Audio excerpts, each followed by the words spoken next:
அன்பு உறவுகளுக்கு வணக்கம். கடந்த ஜூன் மாதம் 15ஆம் தேதி அகில உலக மூத்தோர் துன்புறுத்துதல் பற்றிய விழிப்புணர்வுனால் நம்ம அனுசரித்தோம். இதை பற்றிய நிறைய விழிப்புணர்வு இப்போ கொடுத்துக்கிட்டு இருக்கிறாங்க. ஜூலை மாதம் 26ஆம் தேதி இப்போ நம்முடைய திருச்சபையில் மாதா, இயேசுவின் தாய் மாதாவினுடைய அப்பா அம்மா புனிதர்கள் ஜோக்கின் மற்றும் அன்னம்மாள் அவர்களுடைய திருவிழாவை நம்ம தாத்தா பாட்டி தினமாக மறைந்த திருத்தந்தை அறிவிச்சிருக்கிறாங்க. இன்றைக்கி நான் எதை பற்றி பேச போகிறேன் அப்படின்னா, எல்டர்லி அப்யூஸ், மூத்தோர்களுக்கு நாம் கொடுக்கக்கூடிய துன்புறுத்துதல். அப்போ என்னென்ன வகையான துன்புறுத்துதல் அப்படின்னா, உடல் ரீதியாக நம்ம எல்லாருக்குமே தெரியும், அடிப்பது, காயப்படுத்துவது. மன ரீதியாக அப்படின்னா அவர்களை திட்டுவது, அவமானப்படுத்துவது, அச்சுறுத்தும் வகையில் அவங்கள பயமுறுத்துவது. இதே போல் பொருளாதார துன்புறுத்துதலும் இருக்குது.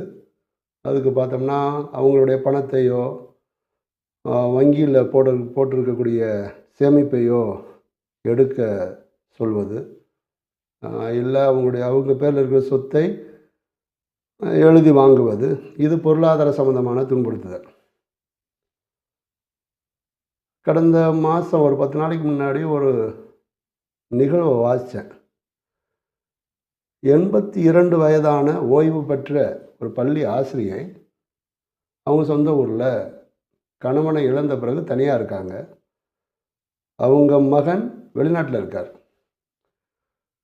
அவங்க மக வெளியூரில் கட்டி கொடுத்துட்டாங்க. ஆனால் ஒவ்வொரு ஞாயிற்றுக்கிழமைக்கும் அவங்களுக்கு ஃபோன் பண்ணி நல்லா இருக்கீங்களாமான்னு கேட்பாங்க. காசுக்கு குறை இல்லை.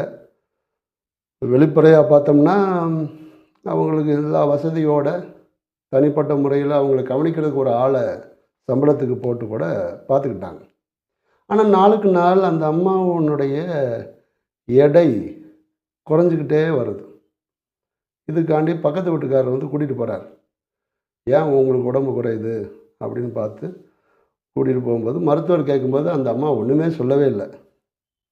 அப்போ கொஞ்சம் கொஞ்சமாக தான் தெரிய வருது, அவங்களுக்கு கவனிக்கிறதுக்கு போட்டாங்களே ஒரு அம்மாவை, அந்த அம்மா அதிகமாக திட்டி, ரொம்ப அவமானமாக பேசி, இன்னும் கொஞ்சம் சொல்லப்போனால் நான் ஏதாவது செய்யணும்னா எக்ஸ்ட்ரா காசு கொடுத்தா தான் செய்வேன் அப்படின்னு சொல்லி சொல்லி மனதளவில் ரொம்ப காயப்படுத்தியிருக்கிறாங்க. இதை எதிர்த்து ஒரு புகார் செய்யவோ இல்லை பிள்ளைங்கிட்ட சொல்கிறதுக்கோ பயம். ஏன்னா இந்த அம்மாவும் போயிடுச்சுன்னா நம்ம தனியாக அனாதையாக போயிடுவோமே அப்படின்ற எண்ணமும் இந்த ஆசிரியைக்கு உண்டு. அதனால் சாப்பிடாம சமைச்ச சாப்பாடெல்லாம் அப்படியே அந்த குளிர்சாதன பெட்டியில் போட்டே வச்சுருக்கிறாங்க. இந்த மாதிரி அதிகமாக திட்டிக்கிட்டு இருக்க சத்தத்தை கேட்டு தான் இந்த பக்கத்து வீட்டுக்காரர் அவர்களுக்குள்ள அந்த அம்மா வீட்டுக்கு போய் பார்க்குறாரு. ரொம்ப மோசமான சூழ்நிலை.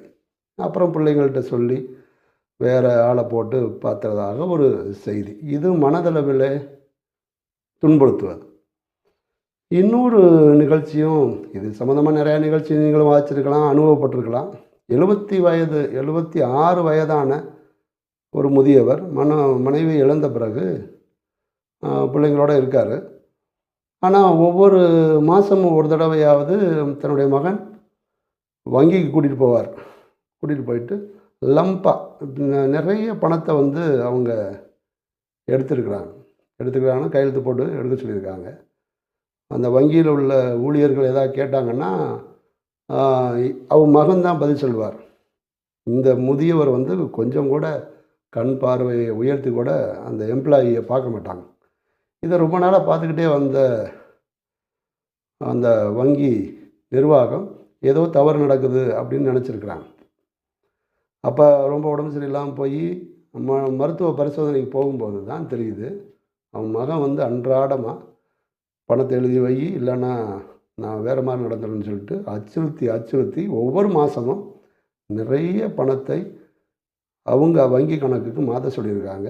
அப்புறம் அந்த மருத்துவ ரீதியாக வந்த புகாரை அடுத்து இந்த வங்கியும் பணத்தை அனுப்பாமல் ஓரளவுக்கு அந்த வங்கியில் உள்ள பணத்தை பாதுகாத்து சொல்லி மக வீட்டுக்கு போய் அந்த முதியவர் வாழ்ந்ததாக இன்னொரு செய்தி. இது பொருளாதார சுரண்டல். எனவே அன்புக்குரியவர்களே, நம்ம பார்த்தோம்னா முதியவர்களை அதிகமாக நம்ம ஏன் துன்புறுத்துகிறோம்? வார்த்தையாலேயோ இல்லை உடம்பாலேயோ இல்லை பொருளாதார விதமாக எப்படி துன்புறுத்துகிறோம்னா, அவங்க பலவீனமானவர்கள், நம்ம சொன்னால் கேட்டுத்தான் ஆகணுங்கிற ஒரு விளிம்பு நிலையில் இருக்கிறதுனால தான் இது நடக்குது. இதுக்கு என்ன சொல்வது? அதிகமாக பேசப்படும் காரியமாகவும் இது இப்போ இல்லை. தனிப்பட்ட குடும்பங்கள் நிகழ்வாகவும் இதை பார்க்கவும் முடியாது. ஏன்னா முதியவங்க யாரும் என்னை அடிக்கிறாங்க, துன்புறுத்துகிறாங்க அப்படின்ற புகாரை காவல் நிலையத்திலேயோ இல்லை வேறு யாரிடமுமே சொல்ல மாட்டாங்க. ஏன்னா இருக்கிறதும் போயிடும், நம்மளை அனாதையாக விட்டுருவாங்க அப்படின்ற பயம் அவங்கள இருக்குது. அதனால் நான் ரொம்ப அசதியாக இருக்கேன், ரொம்ப சோர்வாக இருக்குது, எனக்கு தலைவலிக்குது, உடம்பு சரியில்லை, இப்படி சொல்லியே தன்னுடைய உடம்பு குறைச்சலாக அதை மாற்றி விடுவார்கள். அதை கூட உளவியலில் பார்த்தோம்னா சைக்கோசொமேட்டிக் டிசார்டர் அப்படின்னு சொல்லுவோம். அப்படின்னா என்ன? சோமா அப்படின்னா பாடி, மன ரீதியாக உள்ள குறைகளை உடலில் காட்டுறது மாதிரி அப்படியே அவங்க டைவர்ட் பண்ணி மனதனுடைய குறைகளை வெளியில் சொல்லவே அச்சப்படுறாங்க அப்படின்னு இப்போது நிறையா பேச ஆரம்பிச்சிட்டோம். எனவே அவர்கள் எப்போ நமக்கு பாரமாக மாறுறாங்கன்னா, அவங்களால ஒரு பயன் நமக்கு இல்லை அப்படின்னு தெரிஞ்ச பிறகு அவங்க நமக்கு பாரமாக இருக்கிறாங்க. அதனால் அவங்கள உதாசீனப்படுத்துவதை கூட நம்ம பல நேரங்களில் நியாயப்படுத்துகிறோம். அதனால் மக்களே, இப்போ கூட அண்மையில் கேரளாவில் பதவியேற்ற புதிய அரசாங்கம் சதீஷன் அப்படின்ற அந்த முதலமைச்சர் தலைமையில் ஒரு தனி அமைச்சகமே உருவாக்கியிருக்காங்க. என்ன அமைச்சகம்னா முதியவர் நல வாரியம், நல அமைச்சகம் அப்படின்னு. இது முன்னாடி சமூக நல துறையில் இருந்தாலும் அதை பிரித்து இப்போ அப்துல் கரூஃப் அப்படின்ற ஒரு மினிஸ்டர் கூட தனியாக போட்டிருக்கிறாங்க. எனவே இதெல்லாம் ஒரு நல்ல முன்னெடுப்பு. நம்ம தமிழ்நாட்டில் பார்த்தோம்னா தனிப்பட்ட முறையில் முதியோர் நல அமைச்சகம் இல்லை, அது சமூக நலத்துறையோடும் இல்லை மக்கள் நல்வாழ்வுத்துறையோடும் சேர்ந்து தான் இந்த முதியவர்களையும் பார்த்துக்கிட்டு இருக்காங்க. எனவே இந்த துன்புறுத்தல் என்பது வெளியில் பேசப்படாத காரியமாக இன்னும் இருக்கிறது. எனவே முதியவர்களை நம்ம எப்படி பார்க்குறோம்? அதற்கு பார்த்தோம்னா இந்த கனடா, ஆஸ்திரேலியா, ஜப்பான் போன்ற நாடுகளில் பார்த்தோம்னா இன்டர் ஜெனரேஷனல் ப்ரோக்ராம்லாம் நிறையா போடுறாங்க. அப்படின்னு என்ன அர்த்தம்? படிக்கிற பள்ளியிலையும் கல்லூரியிலும் மாணவர்களுக்கு நிறைய விழிப்புணர்வு கொடுத்து அவங்கள ஒரு தன்னார்வத்தோடு முதியவர்களை போய் பார்த்து அவங்களுக்கு சேவை செய்யணும், அவங்களோட உட்காந்து பேசணும் அப்படின்ற நிறைய ப்ராஜெக்ட் இப்போ செஞ்சுக்கிட்டு இருக்கிறாங்க. இப்போ நாங்கள் கூட இப்போ ஆனந்தா காலேஜில் எம்எஸ்டபிள்யூ டிபார்ட்மெண்ட் அங்கே தான் நான் டீச் பண்ணிகிட்ருக்கிறேன். என்னுடைய மாணவர்களை வாரம் இந்த களப்பணிக்கு ஃபீல்டு ஒர்க்குக்கு அனுப்பும்போது சில மாணவர்கள் இந்த முதியோர் இல்லங்களுக்கு செல்கிறார்கள். தனிப்பட்ட முறையில் அவங்களோட பேசி அவங்க அனுபவத்தை பெற்று அதை அறிக்கையாக சமர்ப்பிக்கும்போது மாணவர்களுக்கும் அதை பற்றிய ஒரு விழிப்புணர்வு நமக்கு கிடைக்குது. எனவே நம்ம இந்த ஜூன் மாதங்கள்லையும் ஜூலை மாதமும் இந்த முதியவர்களை பற்றி யோசிக்க வேண்டிய மாதமாக இருக்கிறது. ஏனென்றால் மூத்தோர் துன்புறுத்துதல் விழிப்புணர்வு நாள் கடந்த ஜூன் மாதம் 15ஆம் தேதி அனுசரித்தது போல் இதை பற்றிய விழிப்புணர்வு நம்ம குடும்ப அளவிலும் சமூக அளவிலும் முன்னெடுக்க வேண்டும். அதனால் இப்போ நானுமே என்னுடைய அப்பா அம்மாவை கடைசியில் தனிப்பட்ட முறையிலேயே அதிகமாக கவனித்து கொள்ள ஒரு வாய்ப்பு எனக்கு கிடைச்சது. அதனால் ஏறக்குறைய 1.5 வருஷம் அப்பாவையும் அம்மாவையும் தனிப்பட்ட முறையில் பார்க்கும்போது அவர்களை துன்புறுத்துவது என்பது மிகப்பெரிய ஒரு தவறு. அது சட்ட ரீதியாக பார்த்தோம்னாலும் அதுக்கு நம்ம என்ன வேணாலும் நடவடிக்கை எடுக்கலாம். ஆனால் வெறுமனே சட்டமும் அமைச்சகமும் மட்டும் இதுக்கு தீர்வு தராது.